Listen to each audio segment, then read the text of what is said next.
Hi everybody. Well, here I am again. I'm trying to make up because like I say in my previous message, I haven't posted in a while.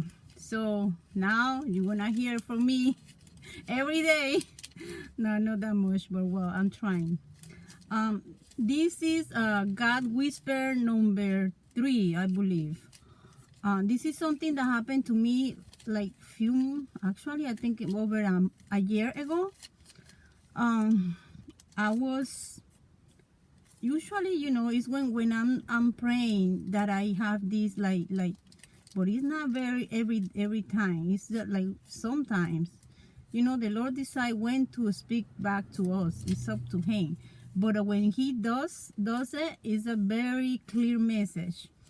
On this occasion, I was asking the Lord about a dream I had when I was like 13, 15 years old. I don't really remember, but I was a teenager.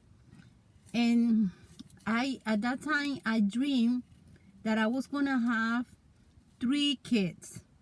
I dreamed that I was gonna have two girls and 1 boy, and I saw it very, very clear. I woke up that night. I remember I telling my mother about my dream, and my mother is a believer, so she said, well, maybe God is letting you know in advance, And I always had that dream in my mind, but now as an adult, I had been asking myself, I'm like, because I have 2 kids. I have a son and I have a daughter, and on this occasion, coming back to my last God whisper. On this occasion, I was asking the Lord. I was like, okay, my Lord, Duran, I don't think that I'm gonna have, because I'm not in that age anymore, of having kids. So I was like, okay, my Lord, because I believe in my dreams. Sometimes my dreams happens. Sometimes they like a message, like a warning. So I was asking the Lord. I was like, Diosito, Diosito. I call God Diosito all the time. That's my God in Spanish. So I was like, Diosito, I know that you told me one time that I was gonna have 2 daughters and 1 son. Okay, so that's not happening, I guess. And he answered to me. He said, you have 2 daughters. You have 2 daughters. Very clear. At that point, the effect that message had in me, it was incredible. That's why you know when it's God, because the effect that caused to you, it make you shake, it change your mind, it make you feel guilty for all the good reasons. So because my son is married now, and he has his wife, and we never had like a very good, like close relationship. I know that probably she had been trying in the past, but I was on my word. I'm telling you, I was different, totally different person that I'm now. So I really wasn't like really paying attention. I love this girl. I deeply, and God is my witness that I love her. I'm grateful to her. But I never put attention to that point to like actually consider her my daughter. I'm being plain honest here. And I'm making this message because today I received a devotional, a message from somebody else that they were talking about the same thing. And I remember, I'm like, I promised that I was gonna do that God whisper, because that one is important, because there is a lot of people like the way I was, a lot of mother, a lot of daughters-in-law, that we see each other like we are enemies, like we are not belongs to the same family. And the truth is that they are our family. From the moment that they marry, your son, or they marry your daughter, they are part of your family. So I think it's important to stop fighting that feeling, because if your son doesn't know, doesn't have that contact with you as a mother, he's gonna suffer, because the one in the middle, your son or your daughter, they love this person that is new in their life, but they still need their mother, they still need their father. So I think it's important for us to realize that when we see our daughters-in-law, or when we see our son-in-law like an enemy, that hurts the people in the middle, that hurt our son, that hurt your son or your daughter. So this is even in the Bible. In Ruth 1:10-16 says, Ruth, I don't know if you're familiar with the story of Ruth, but Ruth was daughter-in-law of Naomi, and Naomi lost her son. Her son died, and Ruth decided to stay with her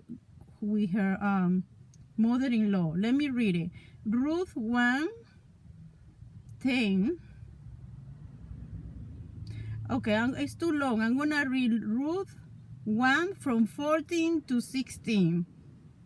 You can check it later. Ruth 1 from 14 to 16. It says, then they lift up their voices and wept again. And Orpah kissed her mother-in-law, but Ruth clung to her. Orpah was a second daughter-in-law that Naomi has. And then 15 say, and she said, see, your sister-in-law has gone back to her people and to her gods. Return after your sister-in-law. This is Naomi talking. But Ruth said, do not urge me to leave you or to return from following you. For where you go, I will go, and where you lodge, I will lodge. You people should be my people, and you God my God. Oh my God, guys. That's great. That's I get emotional. I'm sorry. I get emotional because I had this great daughter-in-law, and I think it was, I never saw her until that time when God told me, you have two daughters. I never pay attention. I never really look at her like that. Even though I love her, in my heart, I never saw her like my daughter.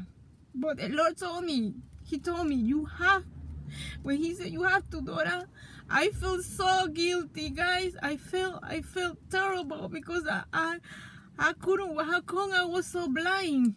And it's true that this lady has been good for me. She adores my son. She's a great person. So, but that's shame, that's shame, because that's what life is about. To realize that you are wrong and to make it right. So this video is because a lot of people think that, oh, my son got married to this whatever, and then the daughters-in-law do the same thing. Stop fighting. You family now. So stop paying attention to the enemy, because he loves broken family. He loves doing that. So whoever you are, if you are the mother or you are the father and you are fighting this feeling, just go to these people and say you sorry and reconcile, get together as a family, because right now we need love in the family. It's not time to be complaining. These people are already your family, so nothing that you can fight, nothing that you can do about it. Accept these people and enjoy it. Enjoy you, because whoever is in the middle is gonna suffer. Your son or your daughter is gonna suffer. Oh my goodness. I'm glad I let it go. I needed to do this video. So there you go, guys. Pay attention. Think about it. It's biblical. It's in the Bible. You know, we have to see our daughters-in-law as our daughters. You need to see your son-in-law as your son. So thank you, guys. Thank you for listening to this message. I hope that it gets, you know, it gave you to think about it, and you do something about it. God bless you. Thank you for listening to me.